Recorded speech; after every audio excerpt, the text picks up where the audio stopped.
Journalist అడ్డాకు స్వాగతం. నమస్కారం. రాజకీయాలు గతంలో సోనియా గాంధీ గారు రాజీవ్ గాంధీ గారిని వివాహం చేసుకుని ఇండియా వచ్చిన తర్వాత ఇక్కడ రాజకీయ గందరగోళాలు చూసి మీరు రాజకీయాల వైపు వెళ్ళవద్దని చెప్పి ఆమె అడిగినట్టు వార్తలు వచ్చినాయి, విన్నాం మనం కూడా. అలాగే వాళ్ళ పవన్ కళ్యాణ్ గారి భార్య అన్నా లెజ్నోవా పవన్ కళ్యాణ్ గారి రాజకీయ విశేషాలను పంచుకుంటూ ఇన్స్టాగ్రామ్లో ఉద్వేగభరితమైన పోస్ట్ పెట్టారు. ఆమె పోస్ట్లో ఏం పేర్కొన్నారు, ఎందుకు ఆమె అలా ఫీల్ అయ్యారు, ఇవాళ పవన్ కళ్యాణ్ గారి రాజకీయ జీవితం బాగానే ఉంది కదా అన్న ప్రశ్న తలెత్తా ఉంది. ఆమె ఉద్దేశం ఏంటి, ఆ పోస్ట్ పూర్తి సారాంశం ఏంటి తెలుసుకునే ప్రయత్నం చేద్దాం. విశ్లేషించడానికి మనతో పాటు ఉన్నారు senior journalist doctor Vadlamani Kanakadurga గారు. వారి నుండి మరిన్ని విశేషాలు తెలుసుకుందాం. నమస్తే మేడం. నమస్తే సార్. ఇన్స్టాగ్రామ్లో అన్నా లెజ్నోవా గారు ఒక పోస్ట్ పెట్టారు. గతంలో సోనియా గాంధీ గారు కూడా రాజీవ్ గాంధీ గారిని రాజకీయాలకు వద్దండి అన్నట్టు మాట్లాడినట్టు వార్తలు విన్నాం మనం. అలాగే ఈమె కూడా వద్దని ఉంటుందంటారా? ఇవాళ పవన్ కళ్యాణ్ గారి రాజకీయ జీవితం బాగానే ఉంది కదా, ఆమె అంత ఎమోషనల్గా ఎందుకు ఫీల్ అయ్యారంటారు? 2 ఏళ్ళు అయింది సార్ కూటమి వచ్చి. ఇప్పుడు కూడా ఇంకా అపోజిషన్ ఇష్టానికి మాట్లాడుతోంది. కూటమి ఏం చేయలేదు, పవన్ కళ్యాణ్ ఏమీ చేయలేదు, 30,000 మంది మహిళలు మిస్ అయ్యారన్నారు, ఆయన దాని మీద ఏం దృష్టి పెట్టలేదు. ఇవన్నీ కూడా ఆవిడని బాధించి ఉండొచ్చు. అంటే ఇంత చేస్తున్నా కూడా అపోజిషన్ అనేది, అంటే ఆ రోజు అపోజిషన్, అప్పుడు వాళ్ళు అపోజిషన్లో లేరు, యాక్చువల్గా అధికారంలో ఉన్నప్పుడు మాట్లాడారు, ఇవాళ కూడా మాట్లాడుతున్నారు. కాబట్టి దానివల్ల కూడా కొంతవరకు ఆవిడ అప్సెట్ అయ్యారా నాకు అనిపించిన విషయం అది. తర్వాత మీరు అన్నట్టుగా సోనియా గాంధీ యాక్చువల్గా రాజీవ్ గాంధీని వద్దన్నారు. ఎందుకంటే ఆవిడ భయపడ్డారు ఒక రకంగా. బికాజ్ ఇందిరాగాంధీ ఇది చూశారు, ఆవిడ భయపడినట్టు అయింది. అంటే ప్రైమ్ మినిస్టర్గా ఉండి ఆమె సెక్యూరిటీ చేత చనిపోవడం ఆమె బాధ కలిగించినట్టు ఉండొచ్చు. అంటే ఇన్సెక్యూర్ ఫీలింగ్. అసలు first she doesn't want to stay in India కదండి. ఆవిడ అసలు ఇక్కడ భారతదేశంలో ఉండాలి అనుకోలేదు, భారతదేశ పౌరసత్వం తీసుకోవాలని అనుకోలేదు. ఆవిడని పుష్ చేసి ఉంటాయి పరిస్థితులు, అంతే. ఆఖరికి ఆమె ఊహించినట్టే భయపడినట్టే రాజీవ్ గాంధీ గారు అలాగే అసలు చాలా ఘోరంగా దారుణంగా. అది అసలు ఇప్పటికి కూడా ఒక మిస్టరీ సార్. ఎందుకంటే ఒక్క ఏఐసిసి పర్సన్ అక్కడ లేరు. జయంతి నటరాజన్ పక్కన ఉండాలి కదా సార్, ఆవిడ లేదు. అంటే నేను అనేది తమిళనాడుకు సంబంధించి కానీ నేషనల్ కాంగ్రెస్ ఎవ్వరూ లేరు. అంటే ఈ విషయం ముందు ఎవరికైనా తెలుసా అనే సందేహం అప్పట్లో చాలా వచ్చింది. మీరు ఆలోచించండి ఒక్కసారి, ఒక ప్రైమ్ మినిస్టరు వచ్చినప్పుడు మరి వాళ్ళు ఉండాలి కదా సార్ పక్కన, పార్టీ వాళ్ళు లేకపోవడం ఏంటి, ఎవరు చనిపోకపోవటం ఏంటి, ఆయన ఒక్కడే ఎలా పోతాడు అంతమందిలో? అది ఇప్పటికీ మనకి సందేహాస్పదమే కదా. సో అది పక్కన పెడితే ఇవాళ పవన్ కళ్యాణ్ విషయంలో ఇవాళ ప్రతి వాళ్ళు ఆయన ఉప ముఖ్యమంత్రి అయిపోయారు, మంత్రి అయిపోయారు అంటున్నారు. ఇది అంత ఈజీగా వచ్చిన విజయం కాదు. ఎన్ని రకాలుగా మేము బాధలు పడ్డాము, మానసికంగా శారీరకంగా.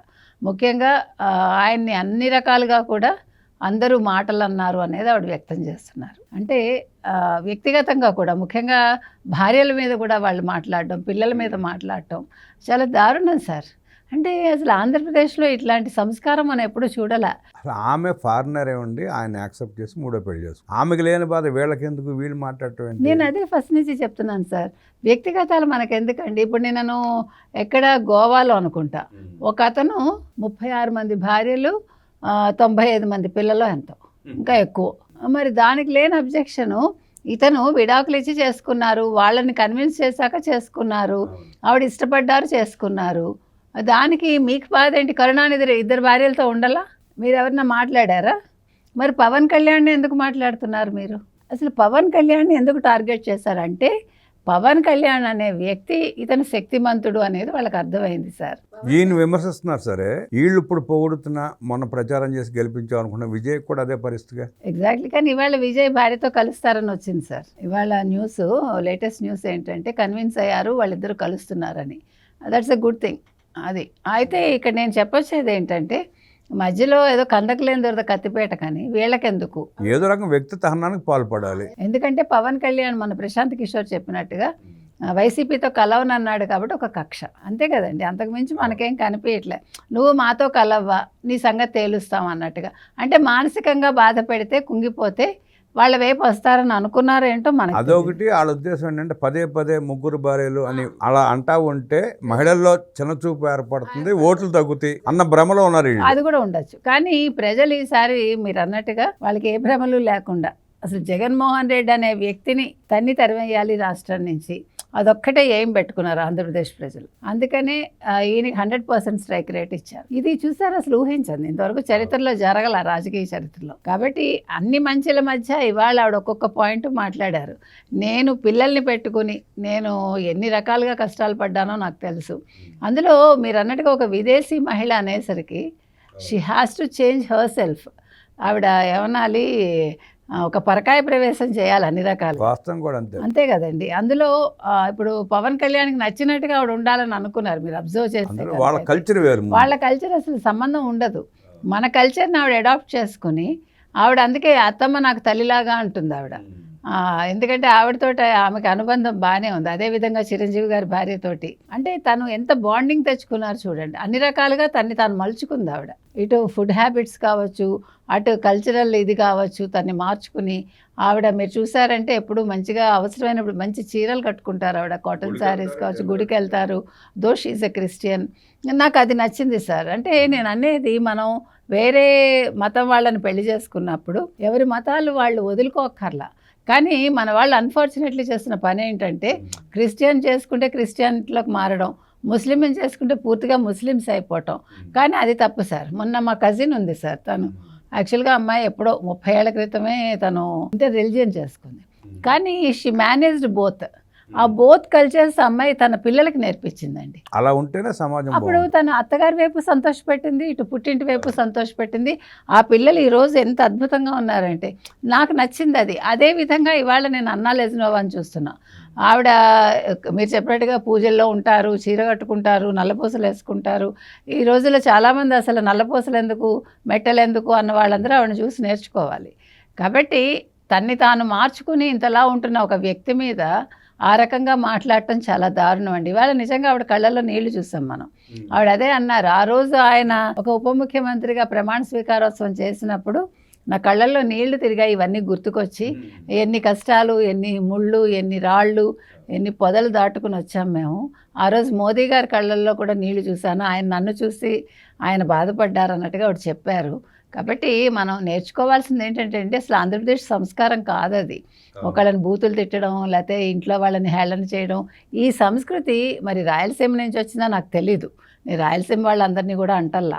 ఎప్పుడైతే వైఎస్ రాజశేఖర రెడ్డి ముఖ్యమంత్రి అయ్యాడో అక్కడ మొదలైంది, జగన్ రెడ్డితో కొనసాగింది. అది కొనసాగడం వెళ్ళిపోయింది. ఆ కుటుంబం ఉంటే రాయలసీమను మనం అనలేము.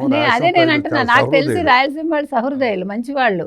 ఎందుకంటే ఇప్పుడు కక్షలు కార్పణ్యాలు పక్కన పెట్టండి, అదర్వైజ్ దే ఆర్ వెరీ, అంటే మంచి స్నేహశీలురు వాళ్ళు. మరి ఏంటో ఈ దౌర్భాగ్యం, వీళ్ళు ఎక్కడి నుంచి వచ్చారో, అసలు వీళ్ళ రూట్స్ ఏంటో మనకు అర్థం కావట్లేదు నిజంగా. వీళ్ళ రూట్సే అవి. అదే, వీళ్ళు అసలు తెలుగు వాళ్ళ, వీళ్ళు ఈ రకంగా ఉండటం ఏంటి? ఎక్కడో మనం చంబల్లో ఇవన్నీ చూస్తాం చూడండి, అట్లాంటి టైప్లో ఉన్నారు వీళ్ళు. కాబట్టి ఇవాళ అన్నా లెజ్నోవా గారు బాధపడ్డారంటే దానికి ఒక అర్థం ఉందండి. అంటే మీరు అన్నట్టుగా అంతర్లీనంగా ఆవిడ మాటల్లో ఈయన ఎందుకు రాజకీయాల్లోకి వచ్చారు అన్న భావన ఉందా అంటే, ఇప్పుడు కాదు, అప్పట్లో ఆయన కష్టం చూసి ఉండొచ్చు. ఎనీవే ఆవిడ పడ్డ కష్టానికి ఒక ఫలితం దక్కింది. ఈరోజు షీఈ్ హ్యాపీ నిజంగా చెప్పాలంటే. ఒక రకంగా ఆయన బయట రాజకీయాల్లోకి వచ్చి సినిమా జీవితం అంటే వాళ్ళు ఆడింది ఆట, పాడింది పాట. ఒకళ్ళ గురించి మాట్లాడాల్సిన అవసరం లేదు, వాళ్ళ గురించి అసలు మాట్లాడే అవకాశం ఎవరికి ఉండదు. ₹1,00,00,000 ఆదాయం అవన్నీ వదిలిపెట్టుకుని రాజకీయాల్లోకి వచ్చి ఇంత మంచి అతను మాట్లాడి వందల వేల మంచి మాట్లాడ్డాడు ఆయన. లక్షలు ఉండొచ్చండి, దాన్ని కూడా ఓపెన్గా చెప్తాడు ఆయన. మొన్న కూడా చెప్పాడు ఆయన, యాక్సెప్టెన్సీ ఉంది ఆయన దగ్గర. అది చాలా పెద్ద విషయం. ఇప్పుడు మనల్ని ఎవరైనా తిట్టాడు అనుకోండి, మనం హర్ట్ అయిపోతాం, కానీ ఏం లేదండి అలా ఏం లేదని మనం అంటాం మామూలుగా. కానీ ఇక్కడ అలా కాదు, హీ యాక్సెప్టెడ్ దట్. అయినా కూడా దాన్ని ఆయన ఛాలెంజ్గా తీసుకున్నారు చూడండి. ప్రజలు కూడా ఛాలెంజ్ నిలబెట్టారు. సినిమాలో కోట్లు సంపాదించి మరి ప్రజలకు పంచారు. ఆయన సొంత డబ్బే ఖర్చు పెట్టాడు. ఆ విషయంలో కూడా జగన్మోహన్ రెడ్డి అది చూసి సిగ్గు తెచ్చుకోవాలి, ఇంకా మాట్లాడటం కాదు. ఇవాళ విజయ్ని చూడండి సార్, టీవీకే విజయ్ ఇవాళ ఢిల్లీ వెళ్ళాడు, నా సొంత ఖర్చులతో వస్తా అన్నాడు. తర్వాత సిబ్బంది చాలా తక్కువ వస్తారు, నా సెక్యూరిటీ మాత్రమే వస్తారని ముందుగా ఇన్ఫార్మ్ చేశాడు. ఇది మనం నేర్చుకోవాల్సింది. జంజీతో ఉండే, జంజీ కాకపోతే యంగ్స్టర్స్, మనం అంటే రాజకీయ నాయకులు నేర్చుకోవాల్సిన రాజకీయాలు ఇవ్వండి. హంగు ఆర్భాటాలు లేకుండా ప్రజల డబ్బులు వృధా చేయటం వద్దు అనే ఉద్దేశంతో చేస్తున్నారు. ఖచ్చితంగా మన 1600 కిలోమీటర్లు డ్రైవ్ చేసుకుంటూ వెళ్ళాడు విజయ్. తనే డ్రైవ్ చేశాడు తెలుసా మీకు. మూకాంబికకి వెళ్ళినప్పుడు, కర్ణాటక కొల్లూరు టెంపుల్కి వెళ్ళినప్పుడు అవి నేర్చుకోవాల్సిన మంచి పద్ధతులండి. ఇప్పుడు నేను ఒక ముఖ్యమంత్రిని అయిపోతే నాకు ఇంత సెక్యూరిటీ ఉండాలి, నాకు 100 మంది పని వాళ్ళు ఉండాలి, నా కింద పని చేయాలి, లేకపోతే నాకు 956 మందో 86 మందో ప్రైవేట్ సెక్యూరిటీ ఉండాలి, నా పిట్ట ప్రాణానికి ఇవన్నీ కావాలంటే ఇగో జగన్మోహన్ రెడ్డి లాగా ఉంటారు. కాబట్టి జగన్మోహన్ రెడ్డి అనే వ్యక్తి ఇప్పటికైనా బుద్ధి తెచ్చుకుని, గుణపాఠం తెచ్చుకుని మనిషిగా ఉంటే బాగుంటుంది, కానీ ఉండడు. కానీ పవన్ కళ్యాణ్ గారు కూడా బయట అన్ని వేల మందితో అన్ని మాటలు అనిపించుకొని ఇంటికి వెళ్ళినాక భార్య ఒప్పుకోకపోయినా ఒక మాట వద్దు అన్నా అక్కడ పరిస్థితి వేరేగా ఉంటుంది. ఆమె ఫారినర్ అయినా కూడా ఆయన సహకరించి కోఆపరేట్ చేసిందంటే నిజంగా ఆమెని మెచ్చుకోవాలి సార్, ఖచ్చితంగా. ఎందుకంటే మనం ఎప్పుడు కూడా మగవాడు బయట ఏదైనా సాధించినా సాధించకపోయినా వెనకాల భార్యను బట్టి ఉంటుందండి. సో ఇవాళ ఆయన సక్సెస్ చూశారు అంటే ఖచ్చితంగా ఆవిడ ఎంత కోఆపరేషన్ ఇచ్చి ఉంటారు, ఆవిడ ఎంతలాగా అంటే ఒక సూదింగ్ అనమాట. మీకెందుకు, మీరు వెళ్ళండి, నేను చూసుకుంటాను, పిల్లల్ని నేను చూసుకుంటా, మీరు ఇవన్నీ పట్టించుకోవద్దు అని ఎంత ఆవిడ కన్సోల్ చేసి ఉంటారో మనం ఆలోచించవచ్చు. సో అందుకని ఇంటిని చూసి ఇల్లాలని చూడమన్నారు. ఇక్కడ ఇల్లాలు బాగున్నారు కాబట్టి ఇవాళ పవన్ కళ్యాణ్ ఇంత స్థాయికి రాగలిగారని మనకు అర్థమవుతుంది. ఒక విజయం వెనక ఎన్నో ఏళ్ల నిశ్శబ్ద పోరాటం ఉంటుంది, కష్టం ఉంటుంది, బాధలు ఉంటాయి, దుఃఖాలు ఉంటాయి, అలాగే లాభం ఉంటుంది, ఆ పడ్డ కష్టానికి విలువ ఉంటుంది అంటూ విశ్లేషించిన వడ్లమాని గారికి ధన్యవాదాలు తెలియజేస్తూ నమస్కారం. నమస్తే సార్.